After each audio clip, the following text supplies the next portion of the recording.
This is the digital age. At some point in the near future, publishing will transition exclusively into the digital medium. Not only is digital publishing cost-effective, it is, after all, cheaper than traditional publishing due to the lack of printing and distribution costs, but it will also meet the demands of a younger audience, most of whom are predisposed to the convenience of buying online and who are more familiar with reading on a device. I hate to put it this way, but as this current generation of comic buyers die off or adapt to the digital trend, the comic book industry has to appeal to a new audience, one that is more likely to buy a digital product. There are a fair amount of people who refuse to buy digital products. Regardless of one's opinion, it's going to happen. That is simply the way the world works. CDs replaced vinyl records and tapes. CDs were then replaced by digital files.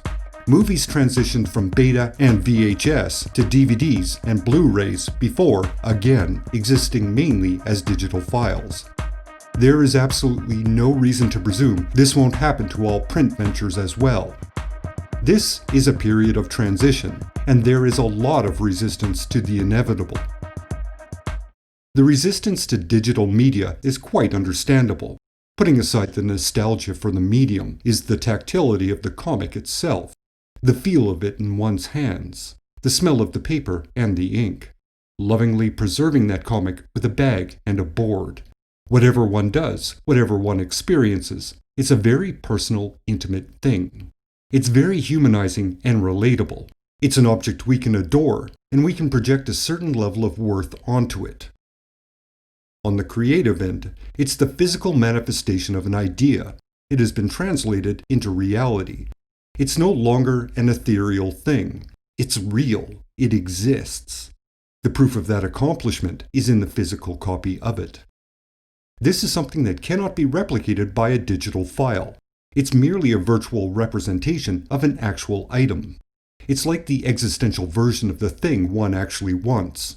It's literally the difference between the idea of an object and the object actually existing. For those of us accustomed to the physical object, there's a disconnect. A digital file doesn't feel right. It doesn't feel like anything. So, in that context, it's perfectly understandable why one would make a statement like, "I'm not ever going digital. You'll have to pry my comic books out of my cold, dead hands." Or something like equally macho. Every argument one can make about comics remaining a physical entity have already been made about every other media. Every single one. Until this point, the argument for digital only seems based on inevitability. That is, digital only is the future, and one can't argue with tomorrow. It's going to happen, regardless of the arguments against it. And that's a very poor argument, regardless of its validity. A reasonable argument for digital content sounds like this. There is no difference between the story found in a printed comic and one found within a digital version. On a purely intellectual level, with nostalgic conditioning put aside, the two are identical in every way. Whether one enjoys or identifies with the story is not dependent on its format. It simply depends on the quality of the story. Technically speaking, the difference between modern comics and their digital counterparts are slight to the point of imperceptibility. After all pre-production is done digitally, so what's seen on a device is functionally no different than what's printed. One could argue the reading experience has a different perceived quality to it. But to reiterate, that's a perception, it's not a reality. One is conditioned to a specific experience. But a similar experience is transferable to another format. Is it a better or worse experience? Well, logically, no. But the answer to that question is specific to the reader. As for visual quality, well, a digital copy doesn't degrade over time like its printed counterpart. It's also not subject to variations in paper quality, nor does one have to be concerned about getting fingerprints all over it. A digital copy will always be frozen in amber. The only quality difference is apparent in older, restored comics. Specifically, ones that have had their original color replaced. Of course, the quality varies, depending on how much attention is put into the restoration. For example, the EC reprints are mostly faithful to the intent of the original colors, but filtered through current technological advances. Depending on one's taste, these are either improvements or they look too slick and polished. As another example, the Fantastic Four reprints look lifeless in comparison to the originals. The four-color printing technique used in the medium for decades gives the images a certain interesting characteristic. This limitation in reproduction adds a warm, charming quality that cannot be replicated on a computer screen. Overall, there is a flatness to these restorations. Something is lost in the process. And enhancing them too much makes them look odd. They look too processed. The original printed pages undeniably have character. Deviations in printing give a printed copy a feeling of uniqueness. It's this lack of uniformity that also enhances the special, ineffable quality of the physical object. To paraphrase the famous scene in Full Metal Jacket, "This is my comic. There are many like it, but this one is mine." There is one more point that is often overlooked. It's a term mentioned a few moments ago: digital medium. In recent years, there's been a lot of experimentation to utilize the unique elements of a digital file. Motion comics are an example, as is assisted reading. This is found in many comic book reading applications. In some cases, there are AR codes containing extra material one can click and access, or sound effects, or whatever. Basically, this approach seems to be a direct transfer of the print edition into a digital file, loaded with extras that are intended to enhance the experience. In fact, they may do the opposite and create a lesser experience because the flow of the narrative is interrupted by unnecessary additional material, or it controls the method of reading too tightly. The point being, until digital comics are treated as their own unique medium, rather than something in addition to the print version, a digital copy will always feel like a lesser, inferior product. It will be a translation from one medium to another, and there is always something lost in translation, no matter how pure that transfer seems. Admittedly, this is a theoretical point, but that doesn't invalidate the argument. A digital version should be approached as a digital medium, not another version of a printed copy. It will be up to the creative talent to figure out a slightly new language to tell their stories. Currently, this may be an aspect being developed by webcomics. It may be that new language already exists, but it's not part of the popular discussion. I can't speak with any authority on that subject. Perhaps someone else will. In my lifetime, I've seen many changes in the industry. The one change that's most pertinent is the modern version of the graphic novel. Nowadays, that term is generically used to describe a collection of issues that form a story arc for a continuing series. It's a term that's interchangeable with the original meaning, which was a complete story specifically created to be read as a novel. In other words, graphic novel is now an umbrella term that encompasses two very different products. Back in the day, these graphic novels were called trade paperbacks, and some people still use that term to describe a collection of previously published material, but I don't think it's in common usage anymore. Anyway, back in the day, trade paperbacks were always considered an inferior product. They were a last resort because they were reprints, not first printings. Any self-respecting comic book collector would track down the original issues instead of buying the trade paperback. Basically, unless one was desperate to read a story or needed to temporarily fill a hole in their collection, trade paperbacks were somewhat avoided. Regularly buying trade paperbacks, or even waiting for these collections, was practically unheard of at the time. A section of a store devoted to graphic novels did not exist. At best, there was a tiny display, possibly 2 or 3 shelves, that were sparsely populated with Watchmen, Dark Knight Returns, Cerebus, and some random reprints or Mobius collections. This is, of course, anecdotal. Hopefully, there will be others that can comment below and confirm this early perception of trade paperbacks. Without diving too deep into the history of trade paperbacks, it wasn't until the mid-90s or so that they became a regular thing. Marvel and DC specifically ensured popular storylines were repackaged and reprinted as often as the market could bear. By the new millennium, trade paperbacks were an expected part of the publishing schedule. After a story arc ends, a graphic novel appears 3 months later. So, the perception and acceptance of trade paperbacks is much different now than it was when it was first introduced. Now, they are graphic novels, and they are expected to regularly arrive, much like the single issues. In fact, for many people, graphic novels are the preferred format. They have a level of convenience that is appealing. One final point. Nowadays, the creative talent seemingly tailor stories to fit the preferred length of collected editions. This is commonly known as writing for the trade. I think the parallel being made is now quite obvious. The introduction of trade paperbacks, now known as graphic novels, was generally seen as an inferior product. Due to exposure and convenience, they are now an accepted method of reading a graphic story. And for the most part, creators write and illustrate stories that will specifically occupy the length of a graphic novel collection. In other words, trade paperbacks have been adopted and integrated into the medium, despite the initial resistance to the format. This is the path that digital editions appear to be following. The lyrics have changed, but the song remains the same.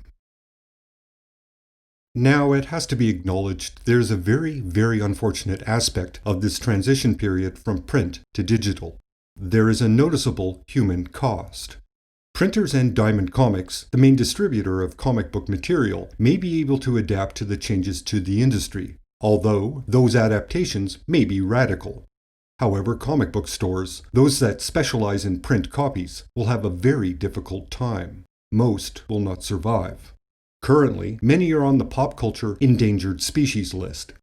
The recent pandemic highlights how fragile that system can be under certain stresses. To their credit, most, if not all, publishing companies have taken certain steps to assist the retailers during this period. It's quite difficult to predict whether these measures are enough or whether they're a piece of tape loosely applied to a gaping wound. At the same time, both companies have made what may be subtle moves in the direction of digital publishing. Marvel recently reduced the window on when newer issues are available online. Originally, there was a 6-month wait. That wait has been reduced to 3 months. To clarify, digital copies are available on the same date as print copies, but at a matching price. After 3 months, these digital copies become essentially free as part of the Marvel Unlimited program. DC has their digital-first comics, and dropping Diamond Comics as a distributor could have ramifications that slightly destabilize the direct market. But that's a different, much longer conversation. Again, these are small moves, but these are also the early days of transition.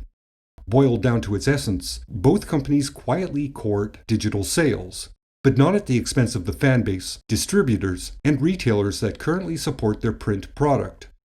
Right now, it may be best to characterize their policy as seeing who makes the first bold move in a digital direction. A similar who-will-go-first approach was taken in the early 80s, when the direct market was established. Briefly, both Marvel and DC began to test its viability as a new revenue stream. It took roughly a decade before both companies exclusively dealt with that market and stopped sending product to newsstands.